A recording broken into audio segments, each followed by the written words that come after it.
A quiet orphan at a routine art class in a foster home suddenly began drawing scenes of crimes and murders that happened 10 years ago, with chilling accuracy down to the smallest details. At first, everyone thought it was just her imagination. The police dismissed it as nonsense and fantasy, but her next drawing made everyone freeze in horror. It depicted herself. And then something inexplicable happened. But before we dive in, let us know, are you a longtime follower of our channel or just stumbling upon it for the first time? Drop a couple of words in the comments. We'd love to know you're out there.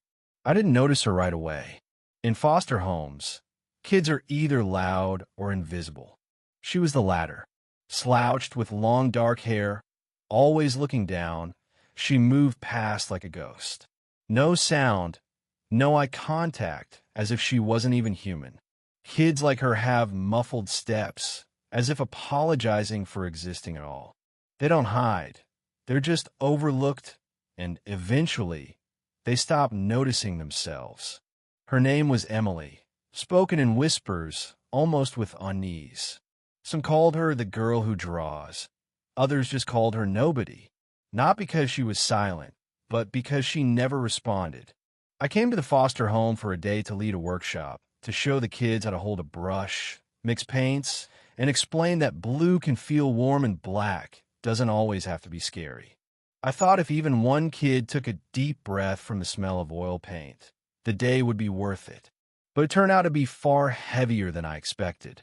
As soon as I stepped into the hallway, I heard a stifled sob, sharp like broken glass underfoot. Around the corner, near a shoe cabinet, stood a staff member, graying, sturdy, with a face etched in perpetual irritation. He was dragging a boy, maybe 6 years old, by the shoulder. The kid was sobbing, covering his face with his hands. The man gripped him by the collar like a puppy. "I told you, don't mess with the cabinet," he barked, shaking the boy like a rag doll. I was about to step in when she appeared, as if she'd materialized from the wall. Emily stood there, hands clutched her chest, as if trying to hold her heart in place. Then, quietly but clearly, she said, "Don't touch him. You're hurting him." The hallway went silent. Even the boy froze. No one seemed to expect her to say a word. The staff member smirked crookedly. "And what's it to you? Mind your own business." Emily didn't back down. Her voice trembled, but her words were firm. "He's not to blame. He was just looking for food." The man snorted, let the boy go with an annoyed gesture, and muttered, "What a generation. Bunch of artists, damn it." The boy, stunned that it was over, clung to Emily. She hesitated, then briefly hugged him, almost instinctively, before stepping back quickly, as if touching him was dangerous, burning, not meant for her. In that moment, I realized it wasn't bravery, it was necessity. Something inside her wouldn't let her walk by, as if she was protecting not just him, but a version of herself from 10 years ago. Later, during the class, the kids drew whatever came to mind: suns, houses, dogs with smiling faces. Some smeared paint with their fingers. Others asked if they could draw a tank. Emily sat alone in the corner, on a bench by a drafty window. No one called her over or teased her, as if she were made of glass. I approached her out of curiosity, or maybe because I already sensed something was there. "Mind if I look?" I asked, glancing at her blank paper. She didn't answer, just picked up a black pencil and started drawing. No sketch, no horizon line, as if it was all already inside her. Her hand moved quickly, steadily, with an eerie calm. I stood beside her, watching as an apartment building's entrance took shape from the void. Worn out, 5th floor, a metal door with a crooked nameplate, a cracked staircase, a street lamp's glow, and a woman's figure lying in the corner, in blood. But the blood wasn't a stain. It was a shadow flowing toward the steps. It was vivid, chilling. I froze because I recognized that place. In March 2013, I found my older sister in that exact building. Dead. She was lying just like that. Dim light, crooked nameplate, apartment 56. I crouched down, staring at the drawing. Emily added the final stroke and signed it. Emily, 2023. What did you see this? I asked, my voice betraying a tremor. For the first time, she looked at me. Her eyes weren't those of a girl or a teenager. They were foreign, weary, as if carrying something no one should. It just came to me, she whispered. I silently reached out. Can I take it? She shrugged, as if it didn't matter who carried her fear away. Thank you, I said. She didn't respond, just stood and left, dissolving into the air. That evening, standing by my car, I unfolded the paper. I stared at it for a long time. Every detail matched. Peeling plaster, the crack on the step, the old trash can by the wall. Things I'd never described to anyone, not the press, not investigators, not a single soul. That was in her drawing. I looked at the signature again. Asterisk Emily, 2023 asterisk, and realized this wasn't a coincidence. It was a signal. Maybe a warning, maybe a plea, maybe a scream. I didn't tell anyone. Not her, not the director, not even myself. But I offered to continue my classes at the foster home and called the director right away to arrange it. Then I got in my car and drove. At the first stoplight, I couldn't resist and unfolded the drawing again. I couldn't stop looking because there, in the shadow, was a face. I hadn't noticed it at first, but it was there, and I recognized it. The face I'd spent 10 years trying to erase from my memory, now held in my hands, drawn by a girl who wasn't even born when it happened. The next morning, I couldn't sit still. At the hotel near the foster home, I sat at my laptop and dug into everything I could access as a former journalist. News archives, crime reports, police records from years past. I typed in the date, the address, keywords, body, apartment building, woman, Factory Street. And it all lined up chillingly. March 5th, 2013, Factory Street, Building 7, Entrance 3, Apartment 56. A woman's body was found, around 30 years old, signs of violent death. Official version, robbery gone wrong. No suspects identified. Case closed in 6 weeks for lack of evidence and unidentified persons. Exactly 10 years ago, to the day, I sat staring at the screen, feeling a cold dread creep inside. This couldn't be a coincidence. A girl who was only 5 at the time, whose name never appeared in the case, drew the murder scene as if she'd been standing there. Not just the general scene, exact details, the color of the walls, the old tiles by the mailboxes, a dent in the metal railing, even the chipped apartment number. Everything matched. I glanced at the folded drawing in my folder. The paper was slightly creased where I'd gripped it too tightly. It felt strange, as if it was breathing and silent. At noon, I returned to the foster home, officially to drop off brushes and watercolors the kids had left behind. Unofficially, I couldn't stay away. I had to see her. Emily was at the window again, in the same corner, a shadow cut off from everyone. Gouache and a blank sheet lay on her table, but as soon as I entered, she was already drawing. I approached slowly, silently, not wanting to disturb her, just watching. And I froze again. On the paper was a forest, early spring, bare branches. In the background, a lake with dirty ice pulling away from the shore. In the foreground, a woman's figure in a light blouse soaked in blood, half lying as if just pulled from the water. Her face was indistinct, maybe horror, maybe peace. Behind her, a wooden boat, half broken in the water. Off to the side, a lone boot. Is this something you imagined or a dream? I asked cautiously, almost whispering. Emily didn't look up. I don't know, she said softly. It just came to me like I was there. But not me, someone else. Like I'm watching from inside, like a camera. Sometimes I hear where to turn, how to stand, where to look. My back was slick with sweat, though the room was cool. There was no hysteria in her voice or movements, just a terrifying clarity, as if she remembered. Half an hour later, I went to the psychologist, Susan, a weary woman whose eyes held no surprise anymore. She'd already heard about the first and second drawings. Emily's complicated, quiet, withdrawn. She sighed, slowly stirring a cup of cold tea. An introvert, anxious. Sometimes I see signs of post-traumatic stress, but from what, I don't know. She came to us at 6 from a small town. No details about where exactly. No parents. She was briefly with a foster family, but it didn't last. Then back into the system.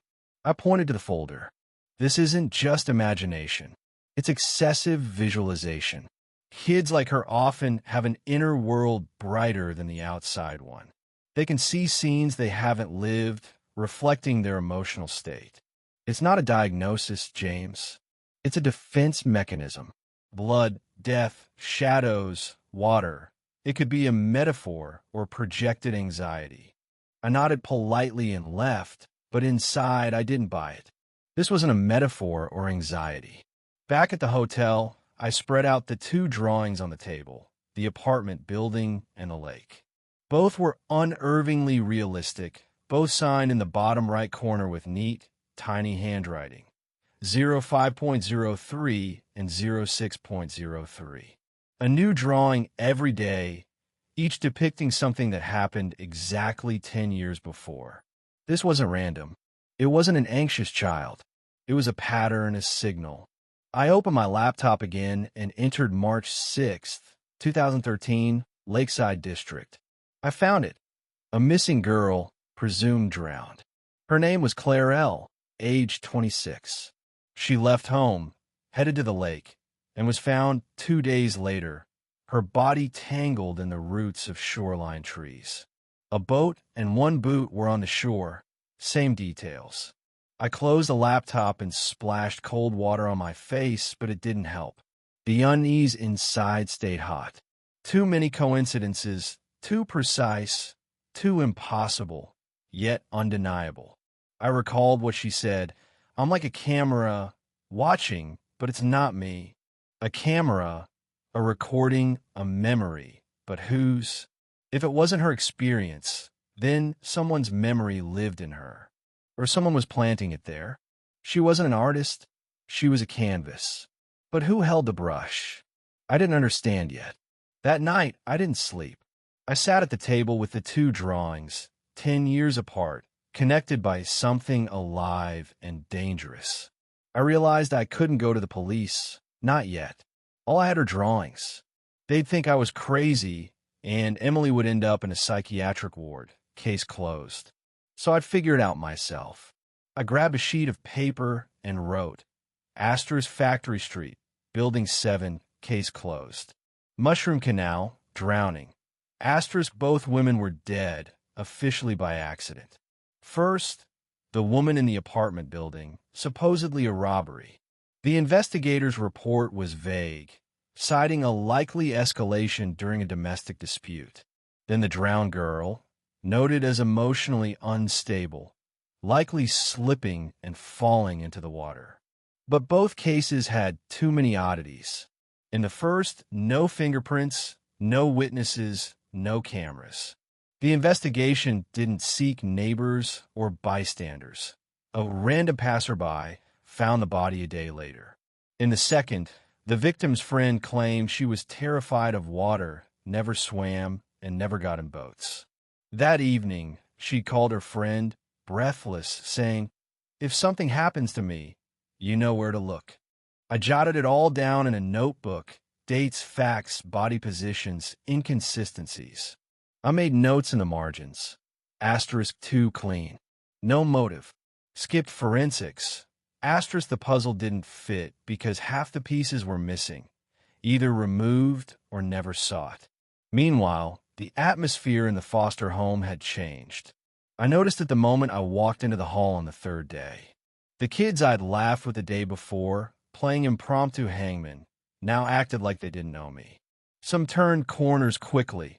Others froze and stared through me like glass. It wasn't resentment. It was fear, especially in how they looked at Emily. I found her by the window in the hallway, clutching a notebook with rough pencil sketches of trees and birds. I approached.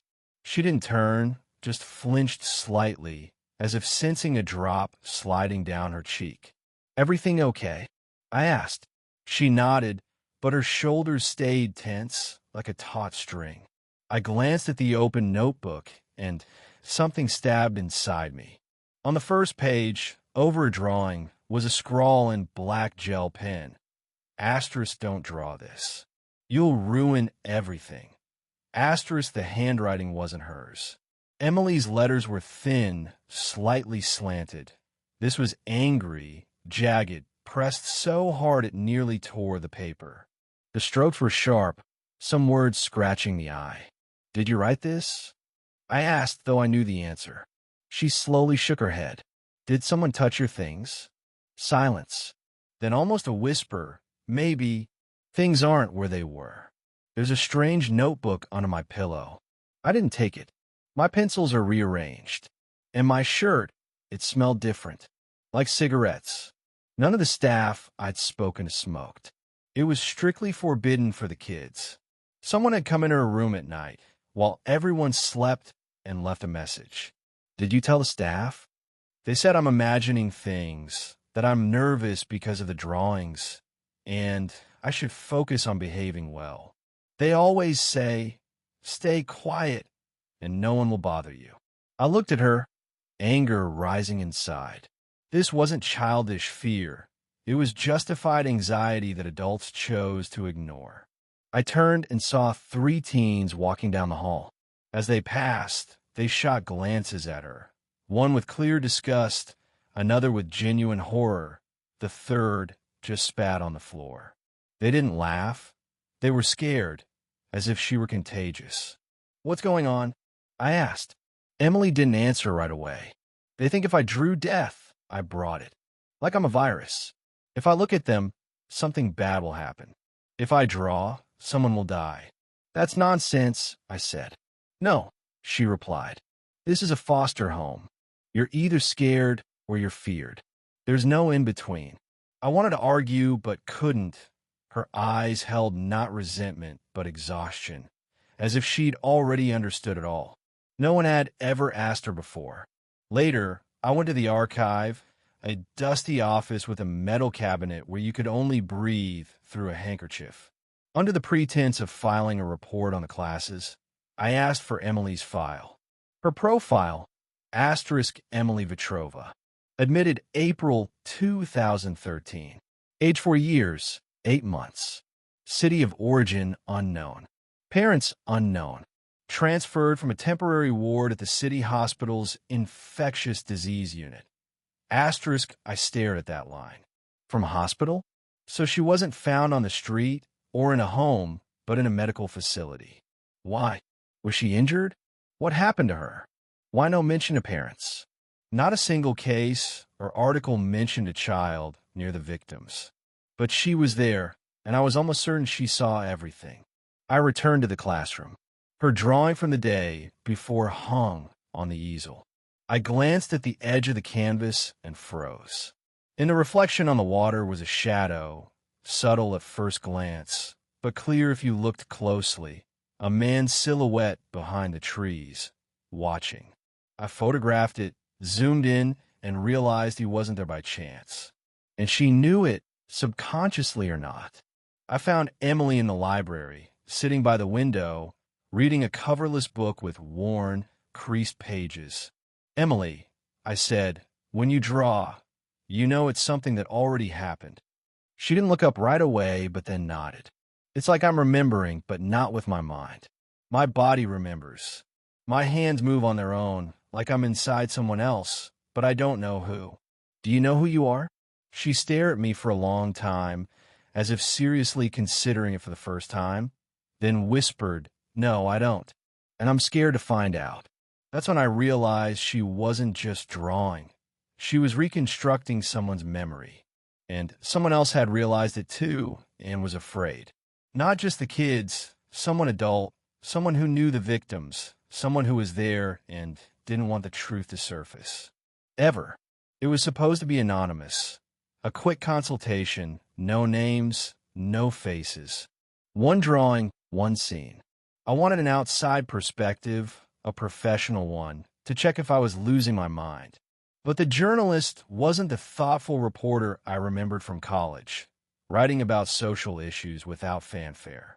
Now he was a hardened TV guy with cold eyes and a hunger for sensationalism, the kind who speaks softly and smiles when silent. I showed him a scan of the lake drawing. He stared at it for a long time, as if checking for a trick. Then he muttered, "This is real work. Not generated, hand-drawn. A 15-year-old girl in a foster home. Where she got this, I don't know. That was the point." He nodded, as if deciding something to himself, said, "Interesting," and asked for a high-resolution copy, just in case. I shouldn't have agreed, but at the time, it felt like a step toward understanding. What harm could showing a drawing do? I sent it, and 2 days later, it was on TV. Asterisk unique case. In a foster home in the central region, a girl can depict crime scenes with astonishing accuracy. Some believe she has a gift. Asterisk her face was blurred on screen, but the drawing was clear. A voiceover, a comment from some esoteric about genetic memory, a psychologist cautiously saying, "Teenagers' psyches are highly sensitive." This could be spontaneous visualization of inner fears. Her name wasn't mentioned, but the wall in the background, the classroom sign, the wall color. Anyone who'd been there would recognize the foster home. I watched this segment at night, in the dark, with the lights off, my heart pounding in my ears, fingers cramping. This wasn't an expose. It was an invasion. The next morning, journalists were at the gates with cameras, earpieces, and tablets. Predatory, relentless. "Where is she? We just want to talk. It's not dangerous, honest. We won't name her. Just a few shots. We'll raise awareness about orphan issues, help out." Parents started filing complaints, first quietly, then in waves. "We don't want our son sitting next to a girl who draws corpses. It's not normal. Why are you letting unstable kids join classes with ours?" Someone called child services, someone local TV, someone the prosecutor's office. Some parents took their kids home temporarily. Others transferred them elsewhere. The rest stayed silent, but looked at Emily like she was a walking hazard. The staff scurried through the halls like ants in a ruined nest. The director went out to the gates hourly, giving shaky voice statements. "Everything's under control. We care for every child. No abnormalities detected." But it was too late. Rumors always outrun the truth, especially the scary ones. On the third day, Emily was officially isolated for psychological adjustment. Not punishment, not isolation, just a temporary shift to individual monitoring. In reality, they moved her to an empty room with no drawings, no contact, no walks with the others. Even her notebook was taken, as if graphite could be contagious. I visited her that evening. The door was slightly ajar. She sat on the bed, hunched, staring at the floor, hands clasped, lips pressed tight. "Emily," I said, "this wasn't supposed to happen. I didn't mean for it to." Her tone wasn't accusing or even surprised, just flat, as if she already knew. "I didn't say your name or where you were. I just wanted to understand, to get an opinion." "And what did you hear?" "That I'm special." She gave a bitter, weary smile, too old for her age. "I'm not special. I just see what happened. Now everyone thinks I'm a witch." She paused. "They took my pencils, said I need to rest, that I can't draw now. But I can't not draw. You feel it? It comes anyway, even without paper. I close my eyes and see it, sometimes right away, sometimes at night. If I don't draw, it presses from inside like I'm swelling up." I didn't know what to say because I knew it was my fault. The next day, a woman in her 40s arrived, worn out, hollow, eyes burned by grief. She introduced herself as Linda and said she'd seen the news and came just in case. They led her to the hall, where a few drawings still hung on a board. the apartment building, the lake, and a third, strange, abstract, crumpled, full of spirals, hung by one of the kids in support. Linda approached the first, stopped, and slowly, as if in a dream, touched the glass. "This is the staircase. I know it. My daughter lived in that apartment. Number 56, Factory Street. That corner, the wall color, even the crack on the step. You can't draw this if you weren't there." She fell silent, covered her face with her hand, and cried. "Who did this?" she asked after a long pause. I didn't answer, couldn't, even if I wanted to. I didn't know if Emily was still drawing. She had no pencils, no brushes, not even a scrap of paper. She was isolated, beige walls, a metal bed, Baroque-like bedding. Hands idle, gaze empty. But when something inside can't break free, the body finds other ways to speak, sometimes in whispers, sometimes in silent screams. One day, a staff member, Patricia, who usually disciplined kids strictly by the book, approached me. Her voice trembled, holding a crumpled, checkered sheet. "I found this," she said, "in a drawer with her things. I didn't put it there." On the paper was a drawing in ballpoint pen, lines shaky, almost childish, but the image was far from innocent. A man lying on a garage floor, a rag and tools nearby, and on the wall behind him, a symbol, a circle with 3 wavy lines radiating from it, like an asymmetrical trident, soft, alive, not threatening, but unsettling. The image sent chills, not from blood or gore, but from seeing something forbidden, forgotten yet painfully familiar. I photographed and scanned it, then started searching, standard queries first. Circle, 3 lines, symbol, garage, murder, cult. Then deeper, old archives, closed forums, sites about unsolved crimes.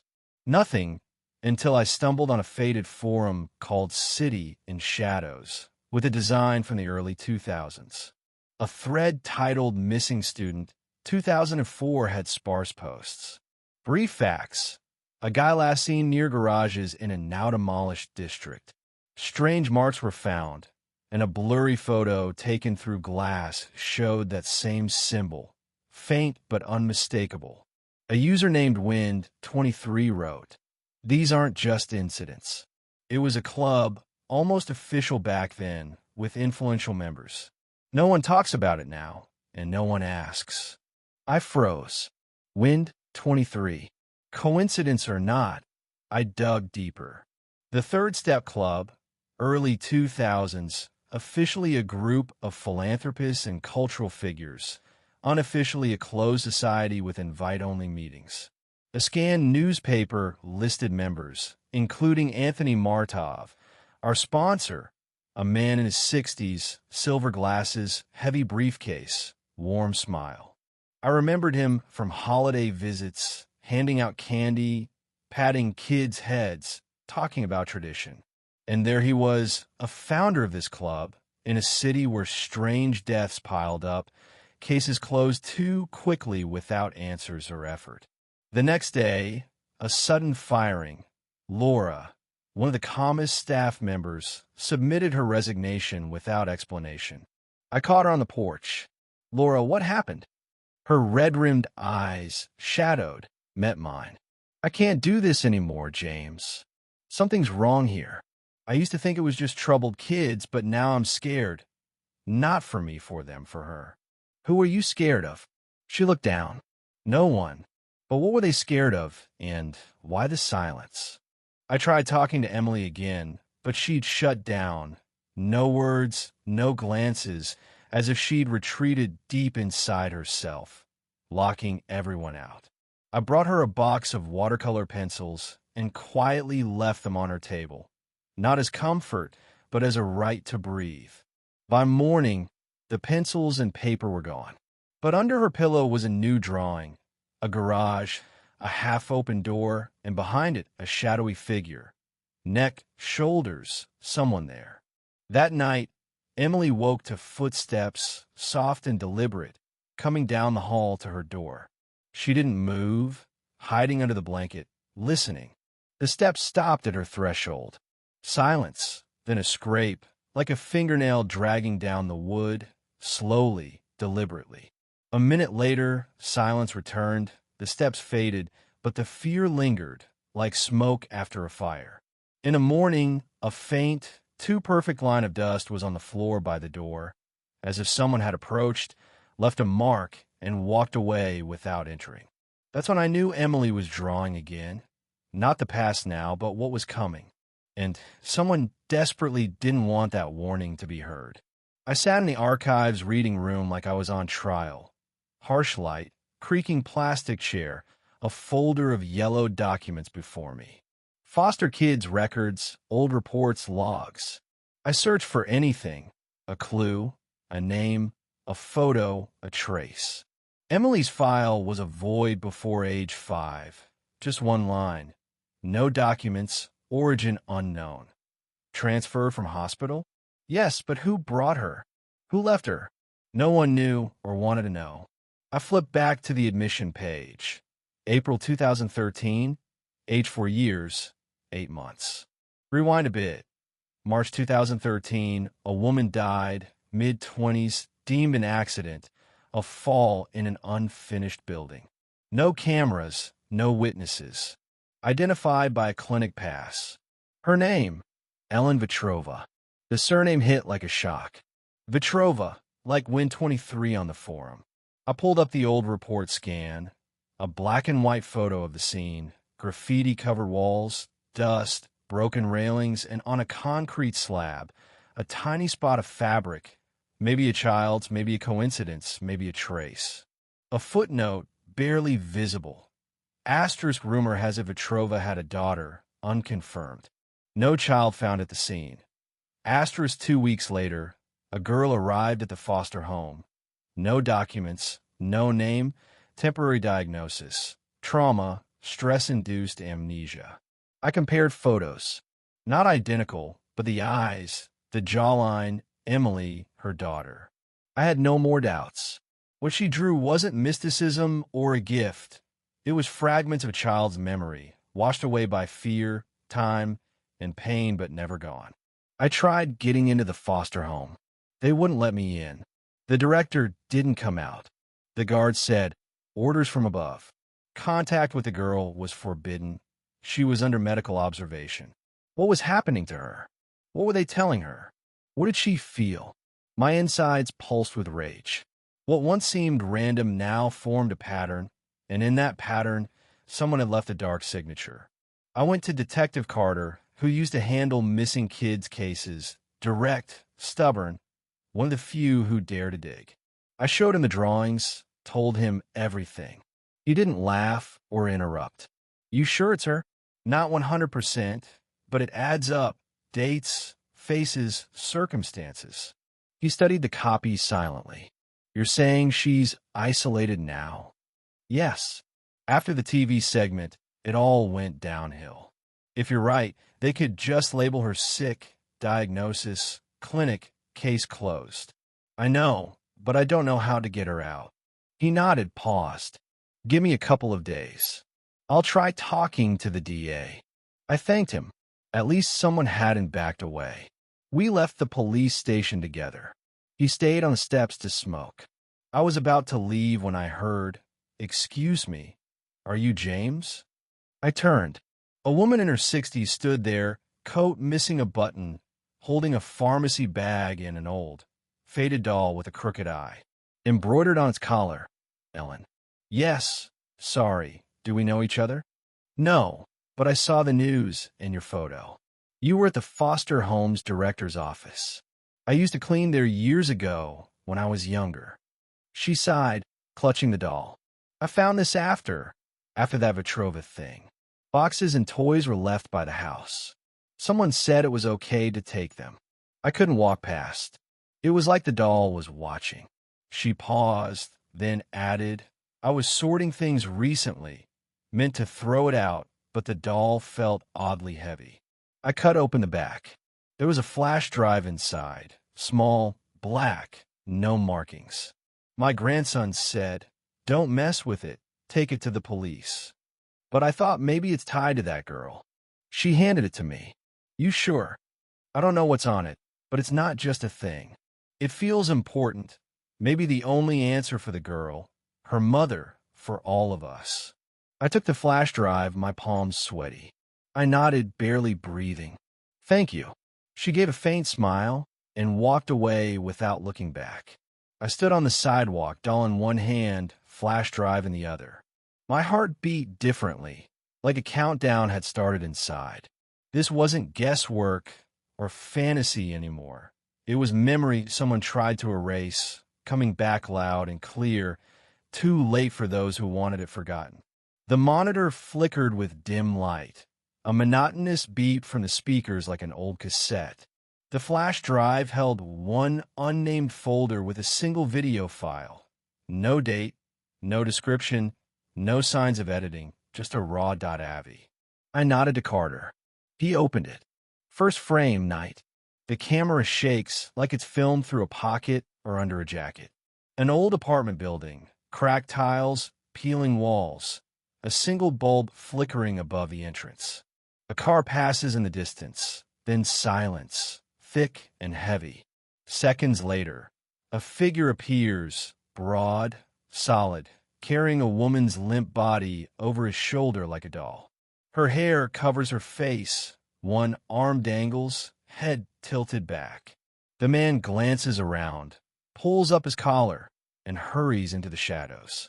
Carter and I didn't move. It felt like even our hearts stopped. The video lasted 28 seconds. No words, no mistakes, pure reality. That's her. I exhaled. Ellen Vetrova. Carter stayed silent, brows furrowed, rewinding to the moment the man's face caught the street lamp's light. He paused, zoomed in. The features were blurry, but clear enough.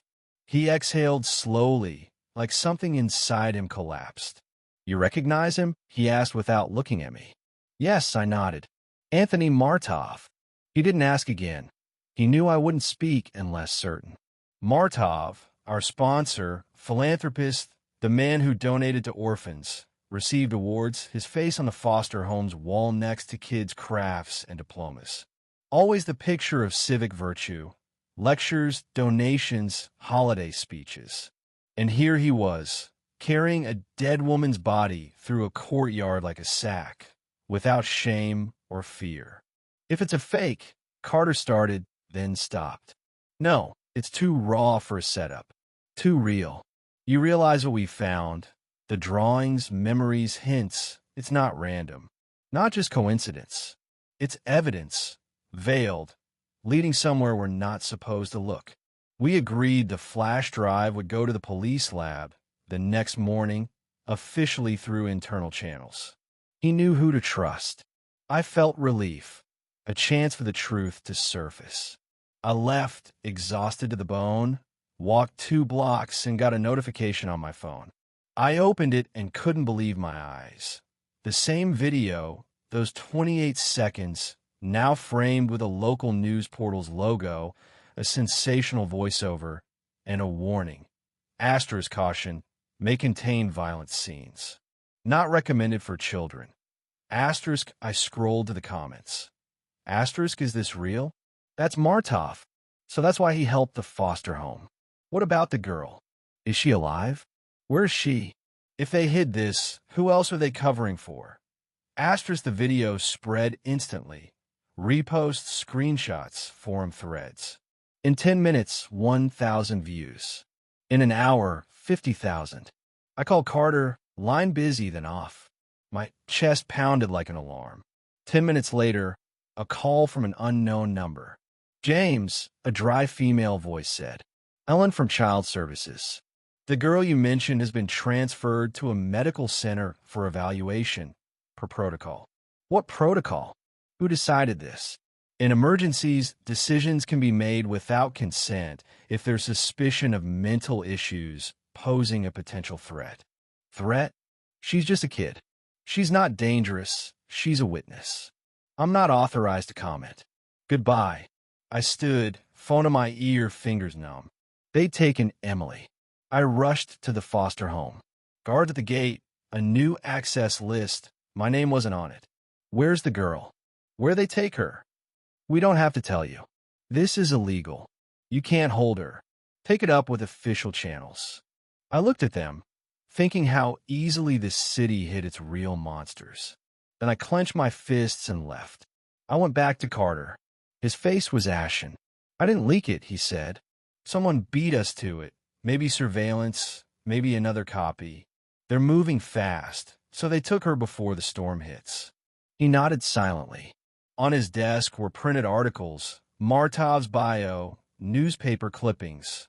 All pristine, awards for public service, not a blemish. Except for 28 seconds of truth. I don't know how, I said, but I'll find her.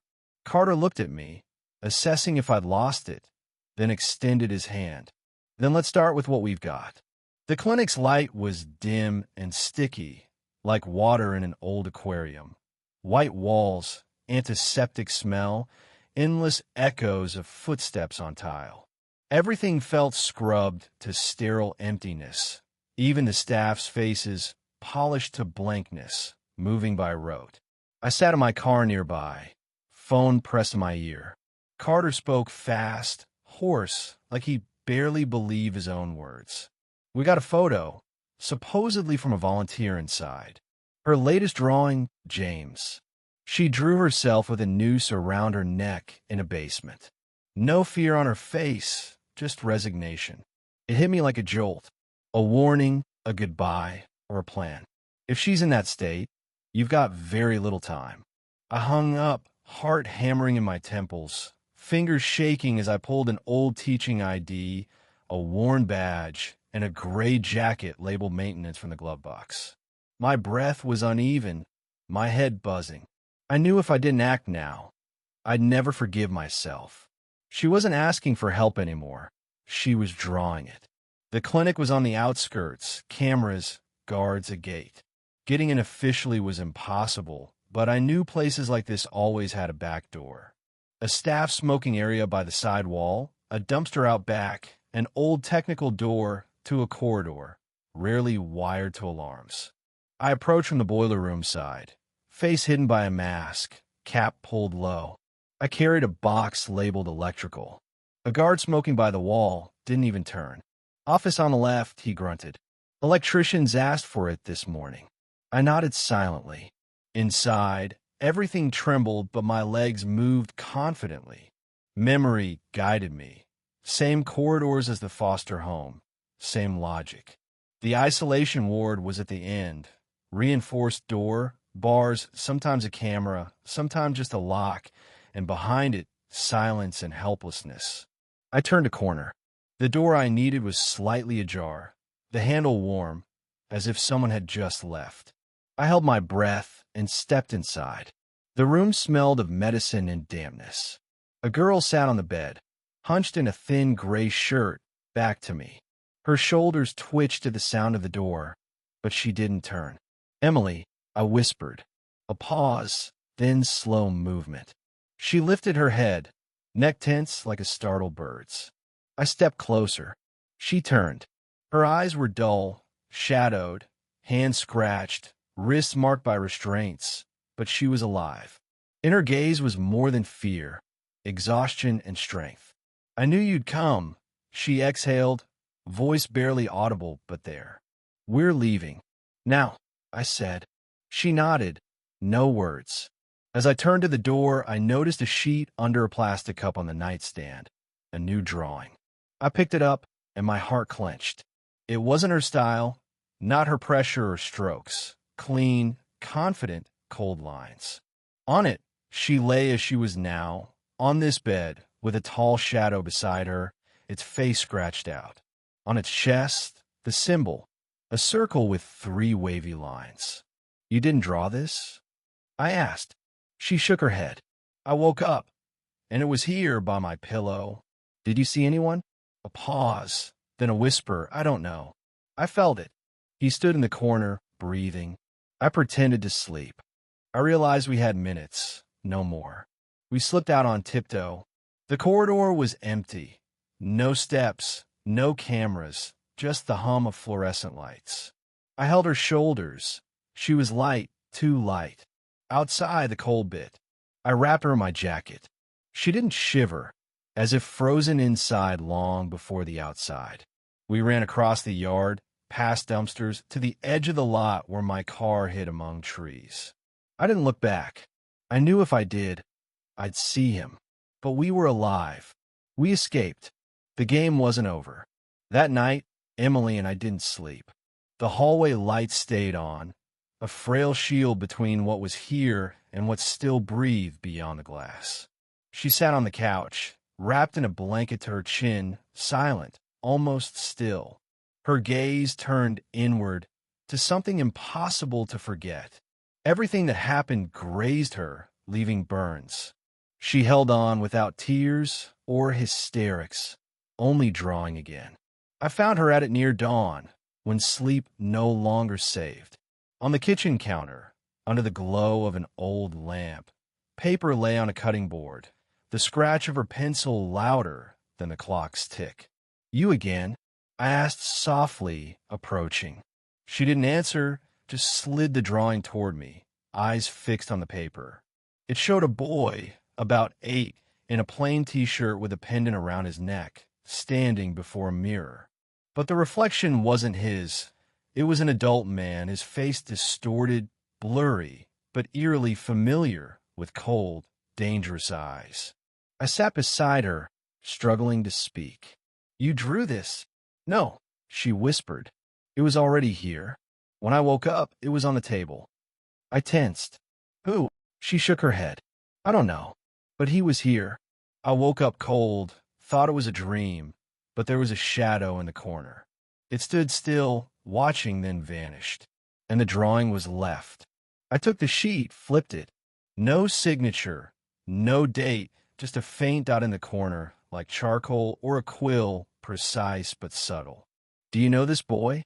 Emily studied it. "No, but the pendant. It's like the one from the video." I opened my laptop, pulled up the video's freeze frame, held my breath, and zoomed in. Yes, the same oval pendant with a notch in the center. My pulse spiked. "It's Martov." Emily stepped closer, looked at the screen, then the drawing, and nodded slowly. "It's him. Was he a kid?" I exhaled, already knowing the answer. Something clicked inside. Everything was falling into place.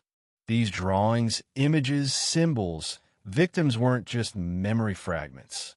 They were a system, deliberate, almost ritualistic.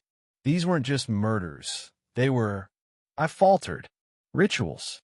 Emily didn't flinch, just pressed her lips tighter. "I know where it's from. Dreams." I'm standing in a circle, and someone in a mask says, "Look." I look, though I don't want to. Then it stays here. She tapped her temple, and comes out in drawings. I ran my hand over the table where her work lay. Every scene, symbol, face wasn't a gift. It was a chronicle, left or passed through her. Martov wasn't the mastermind, just a piece. "He came to my room," Emily said. I woke up. He was at the door, watching. He said, "You weren't supposed to survive. Then, I'm sorry," and left. He knew but obeyed, a cog in someone's machine. I stood, spreading her drawings on the floor. Everything matched. Each had a structure, a victim, a figure, a symbol, and always a shadow watching, documenting. "Someone's creating a chronicle," I exhaled. "This is part of something bigger." Emily picked up the latest drawing, staring at it. "This isn't the first time. These kinds of drawings appear before. I thought they were mine, but now I see. Some were brought, some taken. Why? So someone would find them later, or so someone would remember." "You're a witness," I said. She nodded, then whispered unwanted, and I understood. What we held wasn't just evidence or memory fragments. It was something never meant to surface, but it did, through her, the one who survived. Time passed. The house Emily now lived in was bright, too bright compared to before. White walls, soft rugs, photos on shelves. The kitchen smelled of bread and apples. Someone always baked rolls in the morning, and evenings brought hot lemon tea. Sheer curtains swayed in a light breeze. Outside, a normal yard swings a lawn. A school across the street, a neighbor's dog barking at dawn. Her new family tried hard. The mom, a psychologist, and the dad, a teacher, had no kids of their own, but said they'd long wanted to care for someone who needed it. They spoke calmly, kindly, almost whispering to avoid startling her. Emily nodded, but didn't reply. She didn't draw. Not a single line or stroke. Not on paper or in her mind. As if what was before had been cut out of her, painfully but cleanly. Or sealed deep, never to resurface. They even removed the easel from her room, storing it in a closet under a thick blanket, like a sick relative no one mentions. Nearby, a box of dulled, broken pencils and jars of dried gouache. Time smudges, like relics of someone who died, untouchable. Emily studied quietly, without enthusiasm. She read, did homework, went for walks. Sometimes she sat on the windowsill, watching kids return from school, laughing, arguing, swinging backpacks. She wanted to join them, but couldn't. A thin, invisible film separated her from the world, like glass between an aquarium and the open sea. She didn't remember, or pretended not to. She was a blank sheet on the outside until the envelope arrived. It lay alone in the mailbox, white, no stamp, no return address, only her name in neat black ink. Emily. The paper was rough, thick, cracked at the folds. She took it, knowing instantly it wasn't just a letter. In her room, she locked the door, sat on the bed, and stared at the envelope's corner before slicing it open with her nail. Inside was a real canvas, pristine white, and a small note with one line. Asterisk the artist remembers. The brush is just a tool. Asterisk her hand shook, fingers pale with tension. She knew what it meant. Not with her mind, but her body, the one that trembled in that basement, that survived, that remembered even when her soul tried to forget. In the closet, everything was there. Easel, brushes, jars, untouched, but waiting, the blanket slightly shifted, as if someone had peeked. She said nothing to her foster mom or dad. At night, she tiptoed down the hall, turned on the dim night light by the stairs, the one that once saved her from the dark, set up the easel by the window, laid out the paints, took the fresh canvas, and began, slowly, like returning to herself. First, a gray, cold, dusty background, like the clinic's corridors. Then a man's silhouette, shoulders, collar, fingers, a shadow on his neck. She didn't think. Her hand moved on its own, fingers guiding the brush by memory. No plan, no effort. She painted as she had at the start, before she knew each stroke could hold truth, each outline death. The features grew familiar. Face, eyes, cheek, corner of the mouth, hair, and then the gaze. She stopped. The brush froze. On the canvas was me, James. And at that moment, a rustle came from behind her, soft, hesitant. Then a step, quiet but distinct. A shadow stretched across the floor. Emily turned slowly. In the doorway stood me, James, real alive, with the same gaze, hands in pockets, the same pain and hope in my eyes. I said nothing, just watched quietly, carefully, and she looked back. No fear, no tears, only silence, deep as the space between a heart and the first line. We both understood without words. The painting was finished, but the story was just beginning. Thank you for listening to the story until the end. Subscribe to the channel and share this video with your friends and loved ones. It motivates us to keep working on new stories every day. Don't miss the next amazing story that's about to appear on your screen. We're very grateful to have you with us. See you soon.